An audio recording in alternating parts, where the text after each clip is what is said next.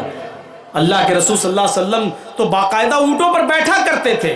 بلکہ آپ نے زندگی کا آخری خطبہ جو حجۃ الوداع کے میدان میں دیا تھا، عرفات کے میدان میں، وہ بھی ایک اونٹنی کے اوپر بیٹھ کر دیا تھا. اور اس اونٹنی کا نام تھا قصوہ اونٹنی تھا. قصوہ، اس قصوہ نامی اونٹنی کے اوپر اللہ کے نبی نے بیٹھ کر حجۃ الوداع کا خطبہ دیا تھا.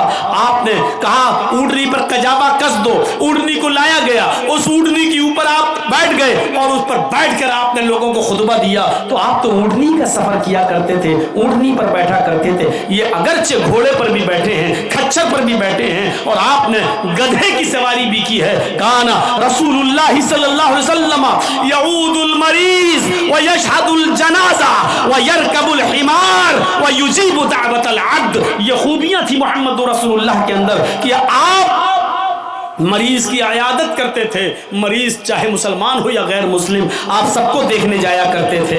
وَيَشْهَدُ الْجَنَازَةَ. آپ جنازے میں شرکت کرتے تھے، مرنے والا کوئی بھی ہو آپ اس کے جنازے میں بھی جایا کرتے تھے. وَيَرْكَبُ الْحِمَارَ. آپ گدھے پر بھی سواری کر لیا کرتے تھے، اور گدھے پر بیٹھنے میں بھی شرم محسوس نہیں کرتے تھے. آپ گدھے کی سواری بھی کر لیا کرتے تھے. اور وَيُجِيبُ دَعْوَةَ الْعَبْدِ. اور معمولی غلام کی دعوت بھی قبول کر لیتے تھے. اس کے گھر جا کر اس کی چٹائی پر بیٹھ کر اس کے ساتھ کھانا کھانے میں بھی آپ کو شرم محسوس نہیں ہوتی تھی. میرے بھائیوں، یہ خوبیاں تھی جناب محمد رسول اللہ صلی اللہ علیہ وسلم کے اندر. بخاری شریف کے اندر یہ آیا ہے کہ اللہ کے رسول کے اندر یہ خوبیاں موجود تھیں. تو آپ اندازہ لگا سکتے ہیں اونٹنی کی سواری محبوب سواری تھی نبی کی.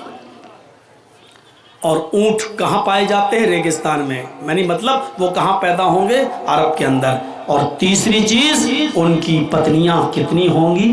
2 اور 10. کتنی ہو گئی؟ 12. 12 بیوی والا ڈھونڈ ڈھونڈ کے مر جائیں سب لوگ، کوئی نہیں ملے گا. 12 بیوی والا صرف ایک ہی ملے گا، محمد الرسول اللہ. ہمارے تھاپا جی بیٹھے ہیں، پوچھئے جیسس کی، عیسیٰ علیہ السلام کی کوئی پتنی تھی؟ نہیں تھی. بائبل کے آدھار پر ان کو